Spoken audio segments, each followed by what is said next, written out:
መለኮታዊ ክብር የተሰጣት የነጃሽ ውርስ የቢላል አገር የኡማ የምን ምድር ነች።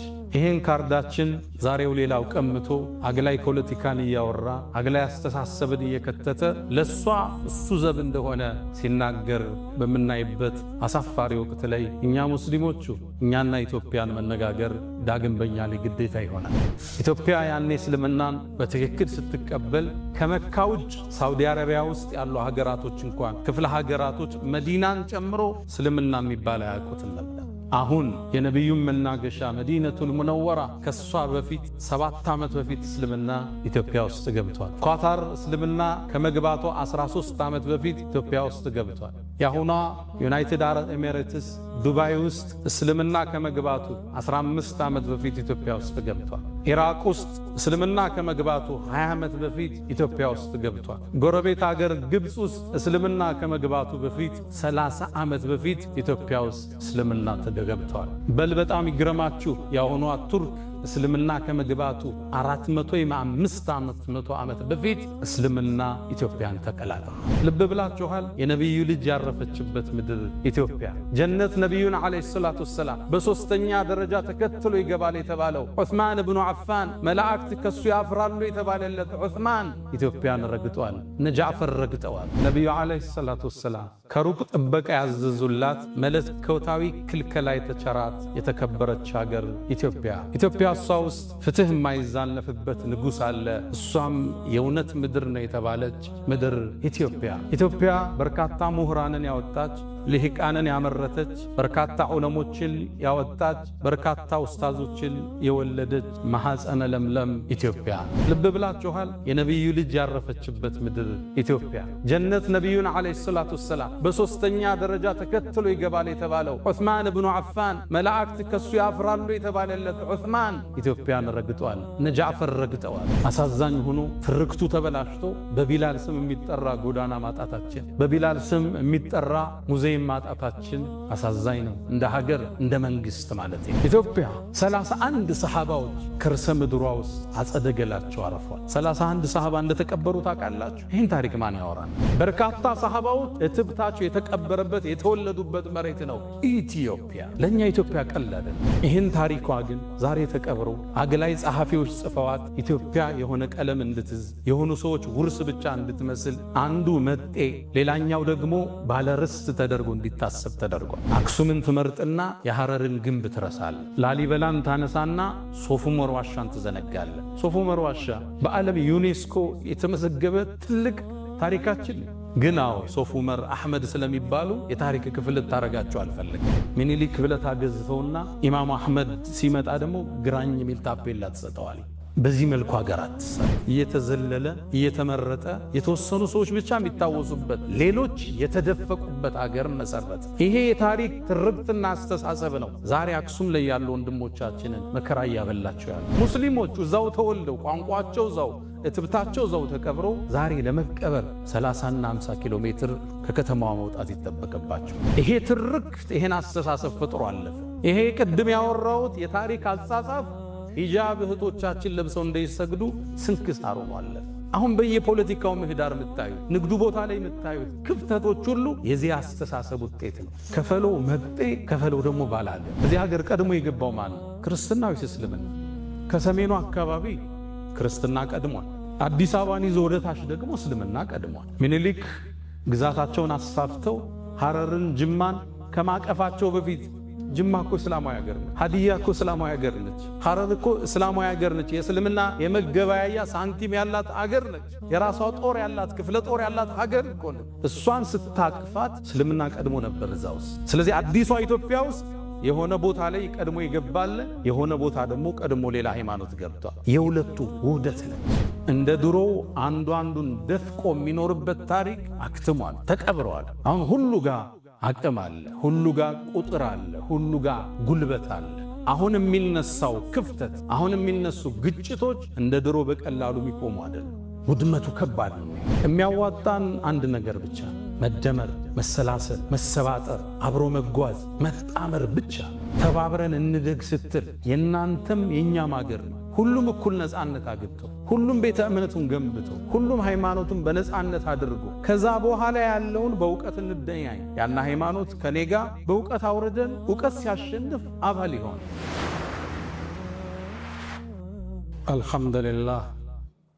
አልሐምዱሊላህ ذي الجلال وسبحان الله الكبير المتعال. الحمد لله منزل الكتاب مجري السحاب حازم الأحزاب. حمدا لك اللهم لما أسبغت من النعم وصرفت من النقم وأكثرت من العطاء وكشفت من الغطاء. رب إني أحمدك استزادة لفضلك حمدا يوافي نعمك ويكافئ مزيدك. وأحمدك حمد عبد مغمور بعطائك مشمول بحلمك يحيا برحمتك ويعيش في ظل عفوك. فلك الحمد كما ينبغي لجلال وجهك ولعظيم سلطانك. رباه أنت الذي صورتني وخلقتني وهديتني لشرائع الإيمان. أنت الذي أطعمتني وسقيتني وكسوتني وغمرتني بالفضل منك والإحسان ونصرتني وجبرتني وجعلتني من عبادك الصالحين.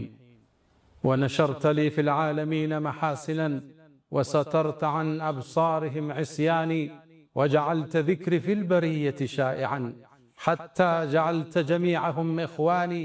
والله لو علموا قبيح سريرتي لأبى السلام علي من يلقاني ولا أعرض عني ومل صحبتي ولبؤت بعد كرامة بهواني. لكن سترت معايبي ومثالبي وحلمت عن سقتي وعن طغياني. فلقد مننت علي ربي بأنعم ما لي بشكر أقلهن يداني. فلك المحامد والمدائح كلها بخواطري وجوارحي ولساني. أشهد أن لا إله إلا الله ولي الصالحين وحده لا شريك له له الملك وله الحمد وهو على كل شيء قدير. عز وارتفع على العرش استوى له ما في السماوات وما في الأرض وما بينهما وما تحت الثرى وهو على كل شيء شهيد.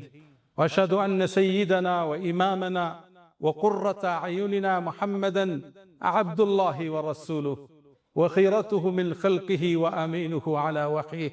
بعثه الله بين يدي الساعة بشيرا ونذيرا وداعيا إليه بإذنه وسراجا منيرا. فتح الله به أعينا عميا وآذانا سما وقلوبا غلفا وتركنا على المحجة البيضاء ليلها كنهارها لا يزيغ عنها إلا هالك. يا من تحبون النبي محمدا صلوا عليه وسلموا طول المدى. فصلاتكم وسلامكم نورا لكم بأمسكم وبيومكم ولكم غدا. إن الصلاة على النبي وآله يشدو بها من شاء أن يتعطر. صلوا على خير البرية تغنموا 10 يصليها المليك الأعظم. من زادها ربي يفرج همه والذنب يعفى والنفوس منعم. بأبي أنت وأمي يا خير الورى فصلاة ربي والسلام معطر. عباد الله أوصي نفسي الخاطئة وإياكم بتقوى الله. ولقد قال تعالى ولقد وصينا الذين أوتوا الكتاب من قبلكم وإياكم أن اتقوا الله. يا أيها الذين آمنوا اتقوا الله حق تقاته ولا تموتن إلا وأنتم مسلمون.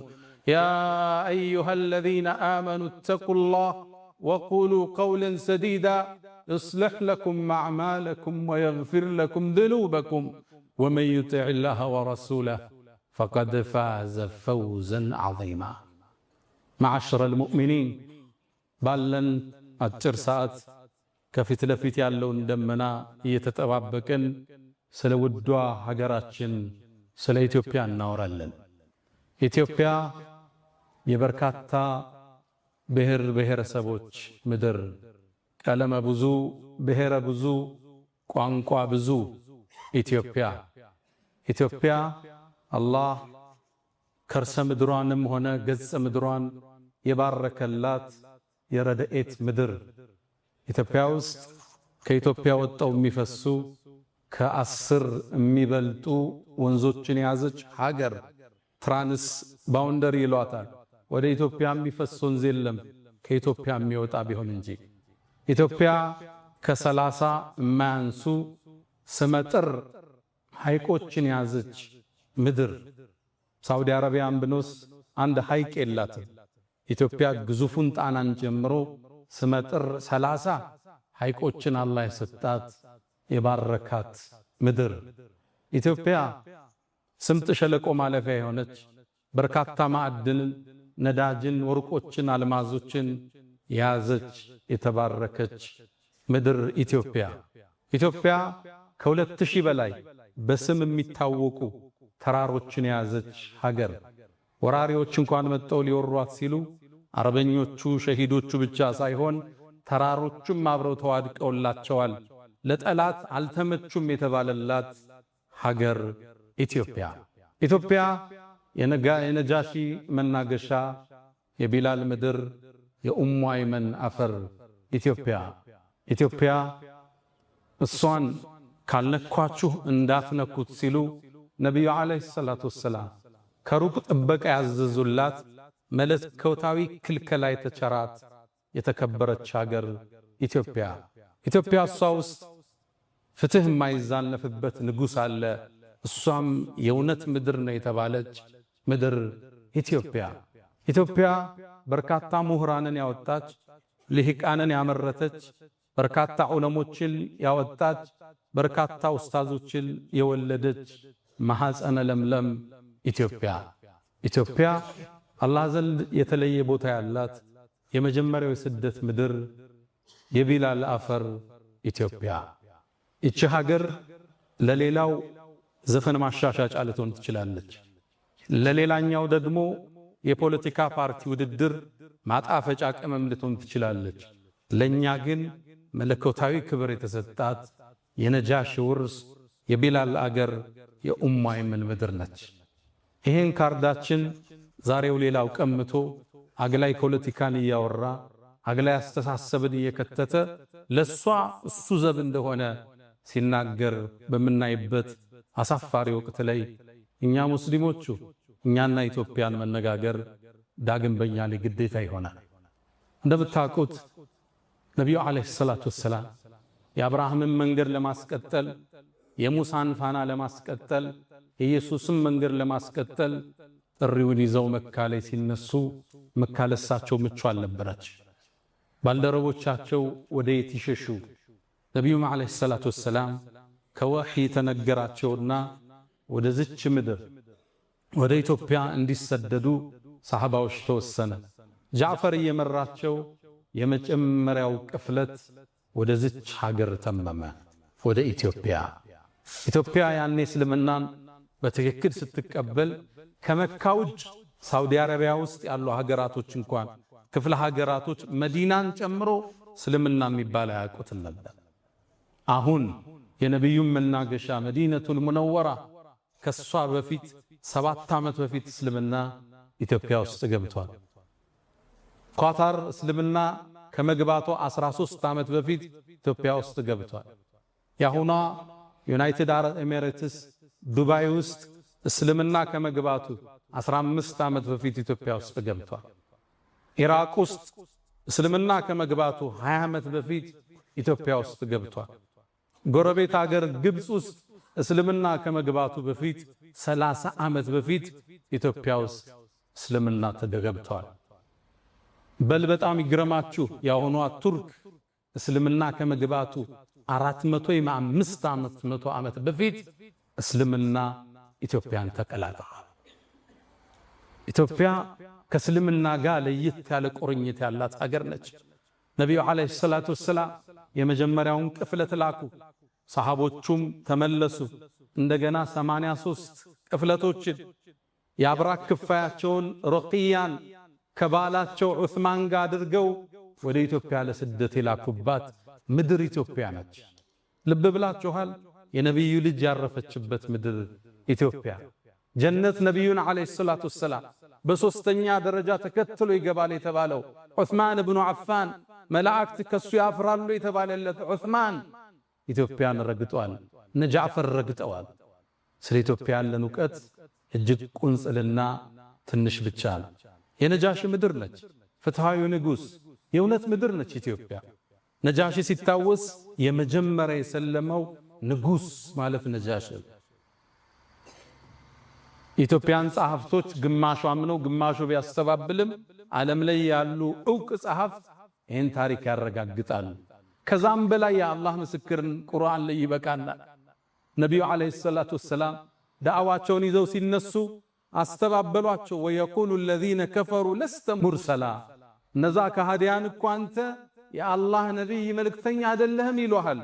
ቁል ብለህ በላቸው ከፋ ሸሂደን በይኒ ወበይነኩም በእኔና እናንተ መሃል እኮ ከምስክር በኩል አላህ ይበቃናል በላቸው። ወመን ዒንደሁ ዒልሙል ኪታብ አሊያም ያ ሰውዬም አብሮ ምስክር ይሆናል የመጽሐፉ ዕውቀት ያለው ሰው። ወመን ዒንደሁ ዒልሙል ኪታብ ይሄ ግለሰብ ማን? ሁለት ሪዋያ አለ። አንደኛው መዲና ውስጥ የነበረው ታዋቂው የይሁዶቹ ምሁር አብደላህ ብን ሰላም፣ ሁለተኛው ነጃሺ ነው የሚል ተፍሲር አለ። አላህ ለነቢዩ ነቢይነት ምስክር ራሱን ጠርቶ ከዛ ማስከትሎ ነጃሺን የጠቀሰለት የተከበረ ንጉስ። ነጃሺ ዓለይሂ ሰላም ሲሞት አላህ በወሕይ ለነቢዩ ነግሯቸው፣ እሱ የሞተው ኢትዮጵያ ውስጥ ነው፣ ነቢዩ ያሉት መዲና ውስጥ ነው። በወሕይ ተነግሯቸው ዛሬ ደግ ወንድማችሁ ነጃሺ አልፏልና ሶላተል ጋይብ እንስገድበት ብለው የሩቅ ሶላት የተጀመረበት ዛሬ ይህም መስጊድ በሰየምንለት ታላቁ ንጉስ በነጃሺ ነበር የተጀመረ። ሶላተል ጋይብ ሲሰገድ ስናይ ነጃሺ እዚች ምድር ላይ ይታወሳል። ፍትሃዊው ንጉስ፣ አሸናፊው ንጉስ፣ አማኙ ንጉስ ነጃሺ። እሱን እናስታውስ ዘንድ በአፍሪካችን ትልቁ የሚባለው ይሄን ትልቅ ኢንስቲትዩት በሱ እንዲወሰንም መታሰቡ ለዛ ነው። ኢትዮጵያ ከእስልምና ጋር ጥልቅ ቁርኝት ያላት ሀገር ኡሙ አይመን ኡሚ ባዕደ ኡሚ ያሏት ነቢዩ ዓለይሂ ሰላቱ ወሰላም ከእናቴ በኋላ እናቴ ናት ያሏት ኡሙ አይመን እሷ እኮ ኢትዮጵያዊ ነች። እኛ እኮ ነቢዩን ያጠባችው እናት እናታችን ነች። በነቢዩ ደም ውስጥ የሀበሻ ደም አለ። እኛ ከነቢዩ ደም ጋር ተቀላቅለናል። ከጅማታቸው ጋር አብረን ተሰፍተናል። ኢትዮጵያና እስልምና አንድና ያው ናቸው፣ ሚለያዩ አይደለም። ኢትዮጵያ የቢላል ምድር ነች። የነቢዩ ዓለይሂ ሰላቱ ወሰላም የመጀመሪያው ሙአዚን ቢላል ረዲየላሁ ተዓላ አንሁ። ምን ነው ቢላል ኮቲህን ጀነት ውስጥ ሰማሁት እሳ የተባለለት ቢላል። የሰው ልጆች ሁሉ ጀነትን ይናፍቃሉ፣ ጀነት ደግሞ ምትናፍቃቸው ሰሃባዎች አሉ ተብለው ከተጠቀሱት ውስጥ አንዱ ቢላል ይገኝበታል። እኛ ጀነትን እናፍቃለን፣ ጀነት ደግሞ ቢላልን ትናፍቃለች። የሱ ምድር ነች ኢትዮጵያ።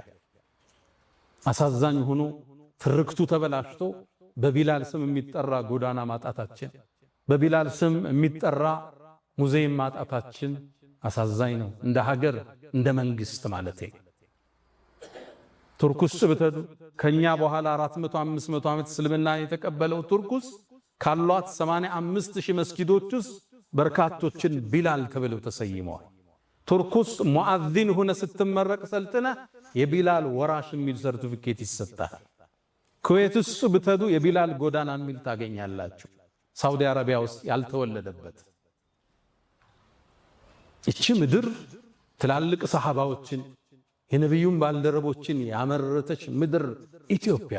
ኢትዮጵያ ለኛ ቀልድ አይደለች። ለሌላው ዘፈን ማሻሻጫ ነች፣ ሌላው ስልጣን ማጽኛ ነው፣ ለሌላው የፖለቲካ ካርድ መሳቢያ ነው። ለኛ ግን የነቢዩ አደራ ነች።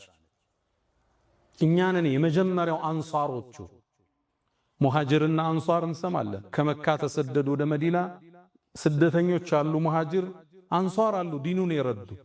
እኛንን ግን የመጀመሪያው አንሷሮች ለዚህ የነቢዩ ሰሃባ ባልደረቦች የተቀበልን ኢትዮጵያ 31 ሰሃባዎች ከርሰ ምድሯ ውስጥ አጸደገላቸው አረፏል። 31 ሰሃባ እንደተቀበሩ ታውቃላችሁ? ይህን ታሪክ ማን ያወራን? ቱርክ ውስጥ አንድ ሰሃባን የተቀበሩ ኢስታንቡል ጫፍ መግቢያ ላይ አቡ አዩበን አልአንሳሪ እዚህ ኹጥባ ላይ አንስተነዋል። ቱርኮቹ ይሄን አንድ ሰሃባ አገኘን ብለው ሱልጣን የሚል የነገስታት ማዕረግ ሰጠውት፣ ዘበኛ አስቀምጠውለት፣ መስጂድ ከጎን ሰርተው አሁን የሚጎበኝ የቱሪስት መስህብ አድርገዋለች። ቻይና ውስጥ ያለው አንድ ሰሃባ ነው። እሱ ግን ተካብዶ ኢንሳይክሎፒዲያ ውስጥ ታገኙታላችሁ። ኢትዮጵያ 31 ሰሃባዎች ያረፉባት ምድር ነች። በርካታ ሰሃባዎች እትብታቸው የተቀበረበት የተወለዱበት መሬት ነው ኢትዮጵያ። ለኛ ኢትዮጵያ ቀላል አይደለች። የነብዩ አደራ ነች። የነብዩ ሰሃባዎች አሻራ ያለበት ምድር ነች ኢትዮጵያ ስትባል። ለሌላው ቀንድ ማጫወቻ፣ ማላገጫ፣ ማዳመቂያ ሊሆን ይችላል። እኛ እንደሷ እንደራደረን በዝቻል።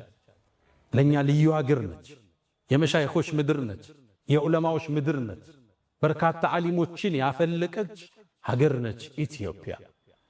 እቺ ምድር ከኛ ጋር ሲታወስ ትልቅ ቁርኝት አላት። ይህን ታሪኳ ግን ዛሬ ተቀብሮ አግላይ ጸሐፊዎች ጽፈዋት ኢትዮጵያ የሆነ ቀለም እንድትዝ የሆኑ ሰዎች ውርስ ብቻ እንድትመስል አንዱ መጤ ሌላኛው ደግሞ ባለርስት ተደርጎ እንዲታሰብ ተደርጓል። የዘመኑ ምሁራኖች የኢትዮጵያ ታሪክ እንዴት ተጠና ብለው 3 እርከኖችን ያወርዳሉ። አጋጣሚ ዩኒቨርሲቲው እጃቸው ላይ ገባና ሕገ መንግሥትን የማርቀቅ ዕድል እጃቸው ላይ ወደቀና ይችን አገር በወዟት ታሪኳን አጠፉት። ሌላውን አስጠግተው ከፈለውን አገለሉ። ታሪክ የሌላት እምታወዛግር ሰላሟ ሁሌም ስጋት ውስጥ ያለ አገር አደረጓት። አንዱን አገለው አንዱን አቀፉ። የተገለለው እኔስ ማለቱ ሁሌም አይቀር። ታሪክን ሲያጠኑ በ3 እርከን አጠኑት። የመጀመሪያው ሴሌክሽን ይሉታል፣ መምረጥ ታሪክ። ሁለተኛው ኦሚሽን፣ ሌላውን ታሪክ መደበቅ። መደበቅ ያልቻሉትን ደግሞ 3ኛው እርከን ዲሞናይዜሽን፣ ማጨላለም ይባላል። የመጀመሪያው ሴሌክሽን ትመርጣለህ። አክሱምን ትመርጥና የሐረርን ግንብ ትረሳለህ። ላሊበላን ታነሳና ሶፉመር ዋሻን ትዘነጋለህ። ሶፉመር ዋሻ በዓለም ዩኔስኮ የተመዘገበ ትልቅ ታሪካችን ግን ሶፉመር አህመድ ስለሚባሉ የታሪክ ክፍል ታረጋቸው አልፈለግ። በርካታ ዑለማዎች የወጡበት ያ ዋሻ ዓሊሞች የፈለቁበት ነው። በበርካታ ቋንቋ ኪታቦች የተቀራበት ዋሻ ነው። ግን የታሪክ ፓርት ልታረገው አልፈለግ። እሱ ዘለኸው አልፍራ። ልትዘለው ደግሞ ያልቻልከውን ታጨላልመዋለህ። ዲሞናይዜሽን ሚኒሊክ ብለህ ታገዝፈውና ኢማም አህመድ ሲመጣ ደግሞ ግራኝ የሚል ታፔላ ትሰጠዋል። በዚህ መልኩ ሀገር አትሰራ። ታሪክ 3 ነገሮች ላይ ይነጥራል። የመጀመሪያ ሂስቶሪካል ፊገር ይባላል። ግለሰቦች አሉ የሚታወቁ የሚነሱ። ሁለተኛው ሂስቶሪካል ኢቨንት አለ፣ የተከሰተ ክስተት አለ እንደ አድዋ አይነት እንደ ሌሎች። ሶስተኛው ሂስቶሪካል ፔሪድ አለ፣ ጊዜ አለ። ሶስቱም ግን ቅድም ባልኳቸው የምርጫ ዘይቤ ተመርጦ የኢትዮጵያ ታሪክ ምንድነው ስትል እየተዘለለ እየተመረጠ የተወሰኑ ሰዎች ብቻ የሚታወሱበት ሌሎች የተደፈቁበት ሀገር መሰረት። ይሄ የታሪክ ትርክትና አስተሳሰብ ነው ዛሬ አክሱም ላይ ያሉ ወንድሞቻችንን መከራ እያበላቸው ያለ። አክሱም የኢትዮጵያ ክፍል ነች። መጀመሪያ እስልምናን የተቀበለ ምድር ነው። ሙስሊሞች እዛው ተወልደው ቋንቋቸው እዛው እትብታቸው እዛው ተቀብረው ዛሬ ለመቀበር 30 እና 50 ኪሎ ሜትር ከከተማዋ መውጣት ይጠበቅባቸዋል። ለምን ስትላቸው አክሱም ዳግማዊ ኢየሩሳሌም ነች ይለዋል። እሺ ኢየሩሳሌም እስራኤል ውስጥ መስጂድ አለ፣ ሙስሊሞች አሉ፣ ሙስሊሞች ይከበራሉ ዋናው ቦታ ላይ። እዚህ ለምን ከለከልካቸው? ሕገ መንግሥቱ የሃይማኖት ነፃነትን አውጇል። አንተ ለምን ነፈካቸው? አክሱም ውስጥ መጠጥ ቤቶች አሉ፣ ሺሻ ቤቶች አሉ፣ ይጠጣል፣ ይጨሳል። ሶላት ያው ሙስሊሞች የመርየምን ቅድስነት የተቀበሉ የኢየሱስን ነብይነት ያጸደቁ ክርስቲያኖችን የመጽሐፍ ሰዎች ብለው ያሉት ሙስሊሞች መጠጥ ከሚጠጡ ተራቁበት። ምናልባት በዚህ አጋጣሚ ክቡር ጠቅላይ ሚኒስትርን ለተናገሩት ንግግር አመሰግናለሁ። አክሱም ውስጥ ያሉ ሙስሊሞች 30 ኪሎ ሜትር ሄደው እንዲቀበሩ ከተገደዱ የሞቱት የከለከሉት ናቸው፣ ያ ሰውዬ አይደለም ብለዋል። ይሄ ትርክት ይሄን አስተሳሰብ ፈጥሮ አለፈ። ይሄ ቅድም ያወራሁት የታሪክ አጻጻፍ ሂጃብ እህቶቻችን ለብሰው እንዳይሰግዱ ስንክሳር ሆኗል። አሁን በየፖለቲካው ምህዳር የምታዩት ንግዱ ቦታ ላይ የምታዩት ክፍተቶች ሁሉ የዚህ አስተሳሰብ ውጤት ነው። ከፈለው መጤ ከፈለው ደግሞ ባላገር። እሺ እንስማማ ብለህ ጠይቅ። እዚህ ሀገር ቀድሞ የገባው ማን ነው? ክርስትና ወይስ እስልምና? ከሰሜኑ አካባቢ ክርስትና ቀድሟል። አዲስ አበባን ይዞ ወደ ታች ደግሞ እስልምና ቀድሟል። ምኒልክ ግዛታቸውን አስፋፍተው ሐረርን ጅማን ከማቀፋቸው በፊት ጅማ እኮ እስላማዊ ሀገር ነች። ሀዲያ እኮ እስላማዊ ሀገር ነች። ሐረር እኮ እስላማዊ ሀገር ነች። የእስልምና የመገበያያ ሳንቲም ያላት ሀገር ነች። የራሷ ጦር ያላት ክፍለ ጦር ያላት ሀገር እኮ ነች። እሷን ስታቅፋት እስልምና ቀድሞ ነበር እዛ ውስጥ። ስለዚህ አዲሷ ኢትዮጵያ ውስጥ የሆነ ቦታ ላይ ቀድሞ ይገባል፣ የሆነ ቦታ ደግሞ ቀድሞ ሌላ ሃይማኖት ገብቷል። የሁለቱ ውህደት ነች። የሚያዋጣን አንድ ነገር ብቻ ነው፣ መደመር፣ መሰላሰል፣ መሰባጠር፣ አብሮ መጓዝ፣ መጣመር ብቻ። መሰላል እንደምታውቁት ወደ ከፍታ ስንወጣ ሁለት ቋሚዎች አሉት፣ በርካታ ግድሞች አሉት። መሰላል ከዚህ ነው የሚሰራው። አንዱ ብሔር ከሌላኛው ብሔር ጋር፣ አንዱ ሃይማኖት ከሌላው ጋር ተሰናስኖ ነው ወደ ኢትዮጵያ ብልጽግና ከፍታ መውጣት የምንችለው። አንዱን ጥለህ አንዱን አንጠልጥለህ የኢትዮጵያን ህዳሴ ማረጋገጥ አንችልም። ሁሌም መጠላለፍ መጠፋፋት ብቻ ነው። በማህበራዊ የለውጥ እርከን ውስጥ 3 እርከን እንዳለ ይነገራል። አንደኛው እኔ የሚባለው እርከን ነው፣ ዲፔንደንሲ የምንለው። ሁለተኛው ደግሞ አንተ የሚለው ነው፣ ለሌላው ዕዳን ማሸከም ነው፣ ዲፔንደንሲ እንለዋለን። ሶስተኛው ኢንተርዲፔንደንስ፣ አንዱ ካንዱ ጋር ሲገመድ፣ አብሮነትን ስታውጅ፣ ተባብረን እንደግ ስትል፣ የናንተም የኛም ሀገር ነው።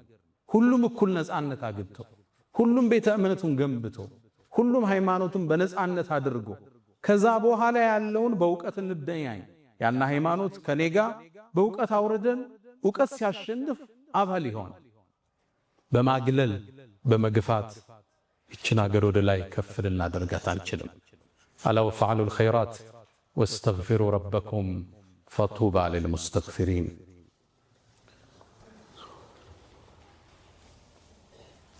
الحمد لله على إحسانه والشكر له على تفضله وامتنانه ولا إله إلا الله تعظيما لشانه وصلى الله وسلم وبارك على رسوله وإخوانه أما بعد ودوች እቺ ሀገር ሰላሟ እንድታገኝ እድገቷ እንዲረጋገጥ ከፍታዋ እንዲሰምር አንዱ ብሔር አንዱን ሊገፋ አይገባ፣ አንዱ ሃይማኖት ከሌላው ነኝ በላይ ነኝ ብሎ ሊያውጅ አይገባ። በአብሮነት ሁሉም እኩል ተሳትፎ ሁሉም ታቅፎ ሁሉም ነፃነት ተሰጥቶት ከሄደ ሀገር ከፍ ትላለች። እንደ ድሮው አንዱ አንዱን ደፍቆ የሚኖርበት ታሪክ አክትሟል፣ ተቀብረዋል። አሁን ሁሉ ጋር አቅም አለ፣ ሁሉ ጋር ቁጥር አለ፣ ሁሉ ጋር ጉልበት አለ። አሁን የሚነሳው ክፍተት፣ አሁን የሚነሱ ግጭቶች እንደ ድሮ በቀላሉ የሚቆሙ አይደለም። ውድመቱ ከባድ ነው የሚሆን። ድሮ አንዱ ኃያል ይሆንና ሌላውን ደፍጥጦ አስገብሮት ያድራል። አሁን እሱ አይደለችም የኢትዮጵያ ስሪት። ሁሉም አቅም መስርተዋል። እንደ ድሮው ልደፍቀዋቸው ኢትዮጵያን ወደ ማትወጣበት ቀውስ ውስጥ ነው ከተናት የምናልፈው። በዓለማችን የቦክስ ታሪክ ውስጥ ረጅም ዙር የፈጀ የሚባል ቦክስ አለ። በ1893 የተካሄደ 7 ሰዓት ነው የፈጀ። 110 ዙር ነው የተፋለሙት። ፎቶዎችን ብታያቸው ሁለቱም ደም ለብሰዋል፣ አሸናፊውም ተሸናፊ። እንዲህ አይነት ዙር ነው ኢትዮጵያ ውስጥ የሚከሰተው። አንዱ አንዱን ቶሎ ደፍጥጦት ደፍቆት የሚቆም ፍልም አይደለም ይሆን። አንዱ ሲነሳ አንዱ ሲመረቅዝ እችን ሀገር እንዳልነበረች እናደርጋታለን። እሱ እናንተን ላይ ያሳስባችሁ ይችላል። እኛ ግን ኢትዮጵያ ታሳስበናለች። የነብዩ አደራ ስለሆነች። ሁለተኛ ለአዲሱ ትውልድ ምክሬ፣ በትውልድ ግንባታ ውስጥ ተስፋ መልካምን ነገር እንዲያስብ ማድረግ የማህበረሰብን የማነጫ አንዱ ቅመም። የሰው ልጅ ስታኖረው ተስፋ ሰጠው ነው። አይዞ ይነጋል፣ ችግሩ ሲበዛበት ሊነጋ ሲል ይጨላልማል እያልክ ነው ተስፋ ለሰው ልጆች የምትመግበው። ለዛ ነው ነብዩ አለይሂ ሰላቱ ወሰላም ሐዲታቸው ላይ በሽሩ ወላ ቱነፊሩ አበስሩ ሰውን አታስበርግጉ ይላል። ቁርአን ላይ አላህ ይህን ያጸነዋል። አላ ኢነ ነስረላሂ ቀሪብ አዋጅ የአላህ ድል ቅርብ ነው ይላል። አለይሰ ሱብሑ ብቀሪብ ንጋቱ ቅርብ አይደለም እንደ ይላል አላህ። ከጭንቀት በኋላ መፍትሄ አለው አይዟችሁ ይላል። ትውልድ የሚታነጸው ተስፋ በመስጠት ነገ የተሻለ ይሆናል ብሎ እንዲያስብ በማድረግ እንጂ አገር ሙታለች ዳስ ጣል ብለህ ለትውልድ አይነገር። ወስያዬ ለወጣቶች እሱ ነው። ዳሱን አፍርሱትና ደስ የሚለው ተስፋ ላይ ተቅጣጩ። እቺ ሀገር የተሻለች ትሆናለች። እቺ ሀገር ከስንክሳሯ ወጣ ወደ ከፍታዋ መውጣቱ አይጠራጠር። ከውለት በፊት እርግዝና አለ። እርግዝና ምጥ ይበዛዋል። እርግዝና ማቅለሽለሽ አለው። እርግዝና ቦሚት አለው። እርግዝና ወገብ ያማል አስተኙኝ ይላል። እቺ ሀገር በምታደርገው የግንባታ ጉዞ ውስጥ ስንክሳሮች አይጠፋትም። ሙእሚን ግን የነገውን ብርሃን አሁን ላይ ቆሞ የሚያማትር ማለት ትውልድን አገር ፈርሳለች ዳስህን ጣል ተብሎ አይገነባ። ይሄ ማህበራዊ ሳይንስን የማያውቁ ግለሰቦች ናቸው። ትውልድ እንዴት እንደሚነታነጽ የሊደርሺፕን ሳይንስ የማያውቁ ገጣሚዎች፣ አዝማሪዎች ናቸው የሚሉት። ብዙ ጊዜ ችግሩ ምንድነው? ታዋቂ ሰው ስትሆኑ ማህበረሰብን አትቀላቀሉ። ይሄ ፈተና ይገጥመናል። እኔ ሁሌ እላለሁ ለጓደኞቼ ከእስር በፊት ያለው እኔና ከእስር በኋላ አንድ አይደለም። እስር ቤት ውስጥ ስትገባ ሁሉም ብሔር ስታገኝ ዱርዬውን፣ ባለሀብቱን፣ ኦሮሞውን፣ አማራውን፣ ጉራጌውን አብረህ ስትኖር ስትበላ የኖረኝ ስዕል ግንዛቤላ ከዛ በፊት የነበረኝ አንድ አይደለም። ስትቀላቀለው ማህበረሰቡን በትክክል እቺ ምድር ታውቃታለህ፣ ኢትዮጵያን ትረዳታለህ። ኢትዮጵያ የነብዩ የኛ አደራ ነች። ኢትዮጵያን መጠበቅ፣ ሰላሟን መጠበቅ፣ የጉርብትናን ሐቅ መጠበቅ፣ ለዚች ሀገር እድገት ቅድሚያ ተሰላፊ መሆን የነብዩን አደራ ከመጠበቅ ነው። ኢትዮጵያን ካልነኳችሁ አትንኳት። እሷ የእውነት ምድር ነች። እሷ ውስጥ ሰው የማይበደልበት ፍትሃዊ ንጉሥ አለ። እንድች የተባለች ምድር የለችም ዓለም ላይ። ኢትዮጵያ የነብዩ አደራ፣ የሰሃቦቹ ውርስ፣ እትብታቸውም አጸደቀላቸውም ያረፈችባት ታላቅ ምድር ኢትዮጵያ። እኛ አንድ ከሆነ ከተሰባጠርን፣ ከተግባባን ይችን ሀገር ወደ ከፍታ ማውጣታችን የሚቀር አይደለም።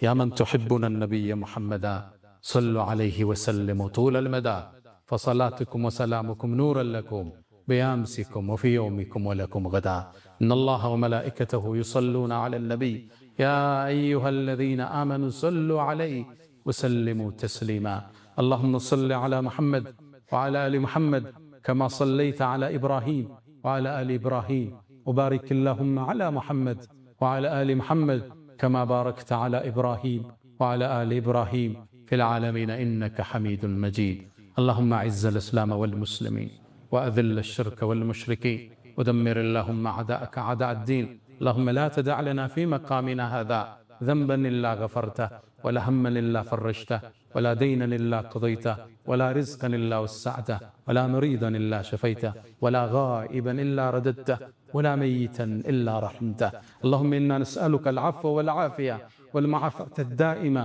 في الدين والدنيا والآخرة اللهم إنا نعوذ بك من زوال نعمتك وتحول عافيتك وفجاءة نقمتك وجميع سخطك يا أرحم الراحمين اللهم ربنا آتنا في الدنيا حسنة وفي الآخرة حسنة وقنا عذاب النار ألا فأقم الصلاة.